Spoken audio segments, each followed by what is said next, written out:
اہم بات ہمیں یہ سمجھنی ہے کہ زکوٰۃ کن لوگوں کو ادا کرنی ہے۔ کہیں ایسا نہ ہو کہ زکوٰۃ ایسے شخص کو ادا کر دے جو زکوٰۃ کا مستحق نہ ہو اور وہ زکوٰۃ بھی ادا نہ ہو۔ اس لیے مستحقین زکوٰۃ کو اچھی طرح سمجھ لیں۔ قرآن کریم نے زکوٰۃ کے مصارف، زکوٰۃ کے مستحق 8 قسم کے بندے بیان فرمائے۔ نمبر 1 فقراء، نمبر 2 مساکین، نمبر 3 عاملین، نمبر 4 مؤلفۃ القلوب، نمبر 5 فی الرقاب، نمبر 6 غارمین، نمبر 7 فی سبیل اللہ، نمبر 8 ابن السبیل۔ اس کی تھوڑی سی تفصیل سن لیں۔ خلاصہ یہ ہے کہ عاملین کے علاوہ باقی 7 وہ ہیں جو سارے مستحقین ہیں۔ عاملین کے علاوہ عامل کون ہے؟ عاملین سے مراد وہ لوگ ہیں کہ جن کو اسلامی حکومت زکوٰۃ وصول کرنے پر مقرر کر دے تو زکوٰۃ کے پیسوں ہی سے اس کو تنخواہ دینا یہ جائز ہے۔ یہ عاملین ہیں۔ ان کے علاوہ 7 مستحقین زکوٰۃ ہیں۔ پھر یہ مستحقین کی مختلف قسمیں ہیں۔ اللہ تعالیٰ نے کس طرح کرم فرمایا اور ہم پر خاص احسان فرمایا، ایسے بات کو کھولا ہے کہ بندے کو الجھن نہیں رہتی۔ نمبر 1 فقیر۔ فقیر وہ ہے کہ جس کے پاس پیسے ہیں لیکن نصاب کی مقدار سے کم ہے۔ پیسے ہیں لیکن اس کی ضرورت پوری نہیں کرتے۔ پیسے تو ہیں، مثلا ایک آدمی روزانہ جھاڑی پہ جاتا ہے، اس کو روزانہ 500 ملتے ہیں۔ ضرورت ہے اس کی 600 کی، ملتے ہیں 500 روپے۔ پیسے تو ہوتے ہیں لیکن بیچارے کی ضرورت پوری نہیں ہوتی۔ نمبر 2 مسکین۔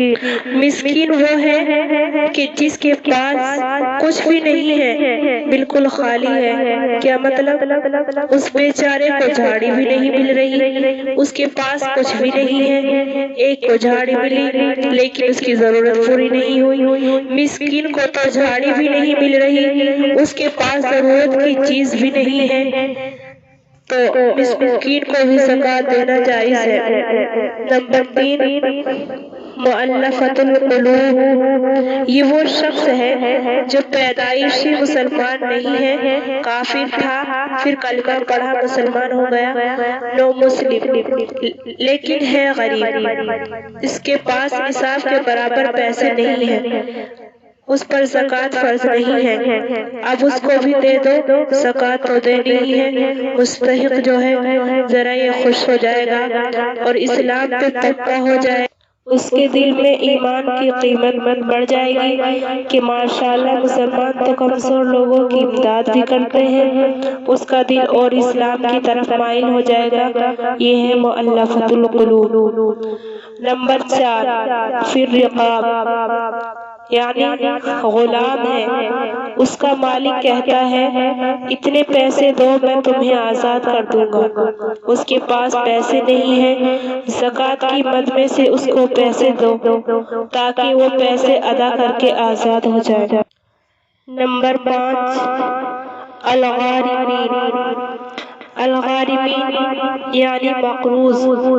مقروض کے معنی کہ ایک شخص کے پاس 1 لاکھ موجود ہے لیکن اس کو 1.5 لاکھ کا قرض دینا ہے، تو آپ اس کو زکوٰۃ کے پیسوں میں سے دے دو تاکہ اپنا قرض ادا کر دے۔ پیسے تو ہیں لیکن اس کو قرض اتنا دینا ہے جس سے اس کا قرض بھی ادا نہیں ہو رہا، مقروض ہے، اس کو بھی زکوٰۃ دے سکتے ہیں۔ نمبر 6 فی سبیل اللہ۔ اللہ کے راستے میں یعنی اللہ کے راستے میں نکلنے والا۔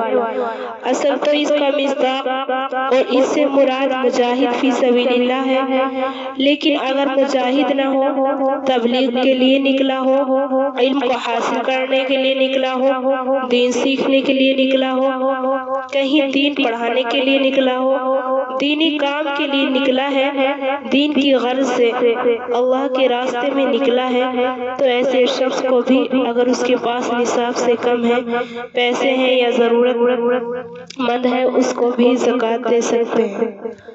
نمبر 7، ابن السبیل۔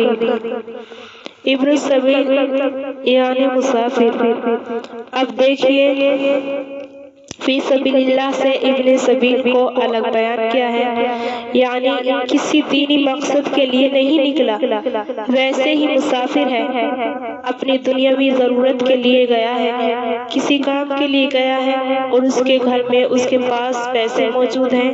اب سفر میں اس کے پاس اتنے پیسے نہیں جو اس کی ضرورت پوری کریں، یا اس کے پاس ATM تو ہے لیکن گھر رہ گیا ہے، یا پھر ATM موجود ہے DM نہیں ہے، یا ATM تو ہے لیکن وہاں مشین موجود نہیں ہے، یعنی پیسوں کا مالک ہے، اس کے بینک میں پیسے ہیں یا گاؤں میں پیسے ہیں، گھر میں پیسے ہیں، لیکن سفر میں کوئی صورت ایسی نہیں جس سے اپنے پیسوں کو استعمال کر سکے، تو اس کو بھی زکوٰۃ دی جا سکتی ہے تاکہ اپنا گزارا کر لیں۔ تو یہ 8 مصارف ہیں جو اللہ تعالیٰ نے بیان فرمائے کہ ان کو زکوٰۃ دو گے تو زکوٰۃ ادا ہوگی ورنہ زکوٰۃ ادا نہیں ہوگی۔